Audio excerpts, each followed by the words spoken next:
بسم اللہ الرحمن الرحیم۔ ناظرین گرامی، عقیقہ کیا ہوتا ہے؟ عقیقہ کرنے کا اسلامی طریقہ کیا ہے؟ جن بچوں کا عقیقہ نہ کیا جائے تو ان بچوں کو اور ماں باپ کو کیا سزا ملتی ہے؟ جب بچہ اس دنیا میں آ جائے، یعنی جب بچہ پیدا ہو، تو پہلے اس کو غسل دے کر بسم اللہ پڑھ کر صاف ستھرا لباس پہنا دیں۔ اس کے بعد اس کے دائیں کان میں اذان اور بائیں کان میں اقامت کہلوائی جائے۔ اگر کوئی مرد یا بچہ اذان دینے والا نہ ہو تو عورت بھی اذان دے سکتی ہے۔ نبی کریم صلی اللہ علیہ وآلہ وسلم نے اپنے نواسوں حضرت امام حسن اور حضرت امام حسین علیہ السلام کے کان میں اذان کہی۔ حضرت ابو رافع رحمۃ اللہ علیہ فرماتے ہیں کہ انہوں نے نبی کریم صلی اللہ علیہ وآلہ وسلم کو دیکھا کہ جب حضرت فاطمہ رضی اللہ تعالی عنہا کے ہاں حضرت امام حسن علیہ السلام پیدا ہوئے تو آپ صلی اللہ علیہ وآلہ وسلم نے ان کے کان میں اذان کہی۔ اسی طرح جب بچہ پیدا ہو جائے تو اس کو گھٹی دینا نبی کریم صلی اللہ علیہ وآلہ وسلم کی سنت مبارکہ ہے۔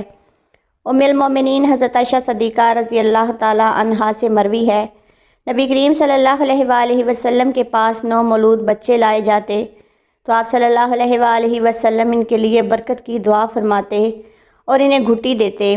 گھٹی یہ ہے کہ کھجور وغیرہ کو اچھی طرح چبا کر بچے کے تالو کے ساتھ لگا دیا جائے، یعنی گھٹی دینے سے مراد چبائی ہوئی کھجور کو بچے کے منہ میں ڈالنا یا بچے کو شہد چٹانا ہوتا ہے۔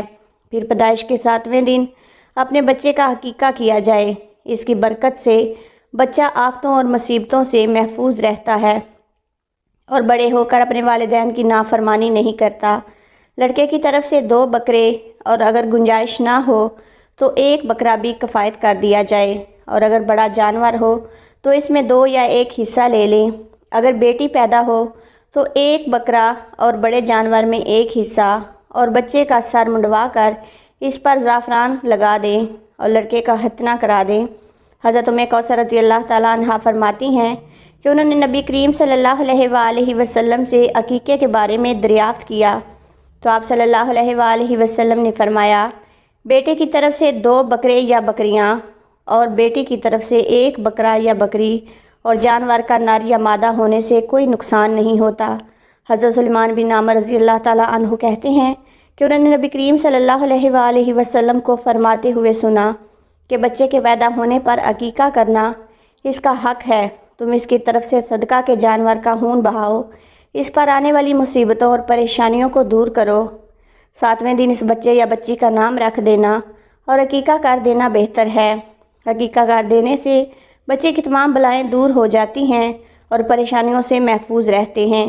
ہم لوگ بڑی سے بڑی فضول رسومات پر اپنا پیسہ برباد کر دیتے ہیں، لیکن عقیقہ جو کہ بچے کا صدقہ ہے، اس کو کرنے کے لیے ہمارے پاس نہ تو وقت ہوتا ہے اور نہ ہی پیسہ، اور پھر آہستہ آہستہ ہم عقیقہ کرنا ہی بھول جاتے ہیں۔ بچے کی اچھی پرورش اس کے عقیقے سے جڑی ہوئی ہوتی ہے، یعنی بچے کا عقیقہ ہوگا تو اچھی پرورش ہوگی۔ عقیقہ بچے کے دین کی سلامتی کا بھی ضامن ہے۔ دوسرا مفہوم اس کا یہ بیان کیا گیا ہے کہ بچہ رکھی ہوئی چیز کی مانند ہے، جس طرح قرض ادا کر کے گروی رکھی ہوئی چیز چھڑائے بغیر اس چیز سے فائدہ حاصل نہیں کیا جا سکتا، اسی طرح بچہ گویا رہن میں رکھا ہوا ہے۔ عقیقہ کرنے سے اس احسان کرنے والے کا قرض ادا ہو جائے گا۔ اور ایک مفہوم یہ بیان کیا گیا ہے، جس بچے کا عقیقہ نہیں ہوا اور وہ بچہ فوت ہو جائے تو اپنے ماں باپ کے حق میں سفارش نہیں کرے گا، یعنی وہ بچہ اللہ سبحانہ وتعالیٰ سے اپنے والدین کے لیے سفارش نہیں کر سکے گا۔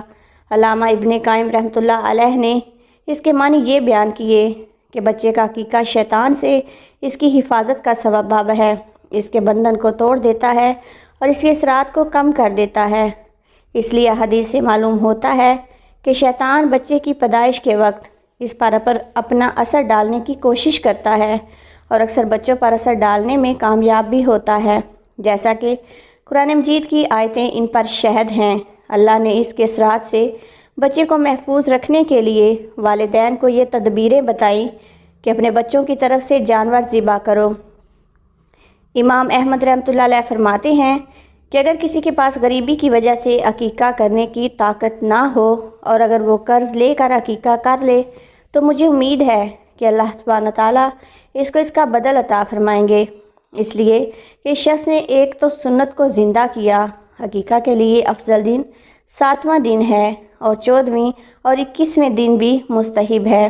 عقیقے کا وقت تو ولادت سے ہی شروع ہو جاتا ہے، لیکن بہتر یہ ہے کہ بالغ ہونے سے پہلے عقیقہ کر دیا جائے، اور اگر بچہ بالغ ہو جائے تو وہ خود ہی اپنی طرف سے بھی عقیقہ کر سکتا ہے۔ اگر کسی نے بالکل عقیقہ نہ کیا تو بھی کوئی حرج نہیں، لیکن اپنی استطاعت کے مطابق عقیقہ کر لینا بہتر ہے۔ اسی طرح بچے کا نام پیدائش کے فوری بعد یا پھر 7ویں دن تک رکھنا سنت ہے۔ حدیث مبارکہ میں اس بات کا ثبوت ملتا ہے۔ حضرت انس بن مالک رضی اللہ تعالیٰ عنہ سے مروی ہے کہ نبی کریم صلی اللہ علیہ وآلہ وسلم نے فرمایا، آج رات میرے گھر ایک بچہ پیدا ہوا ہے جس کا نام میں نے اپنے باپ ابراہیم کے نام پر ابراہیم رکھا ہے۔ بچے کے نام کا مطلب معنوی اعتبار سے خوبصورت ہو اور بامانی ہو، کیونکہ نام انسان کی شخصیت کی عکاسی کرتا ہے۔ صحابی رسول حضرت ابو وہاب چشمی رضی اللہ تعالیٰ عنہ بیان کرتے ہیں کہ نبی کریم صلی اللہ علیہ وآلہ وسلم نے ارشاد فرمایا کہ تم انبیاء کرام علیہ السلام کے ناموں پر اپنے بچوں کے نام رکھا کرو۔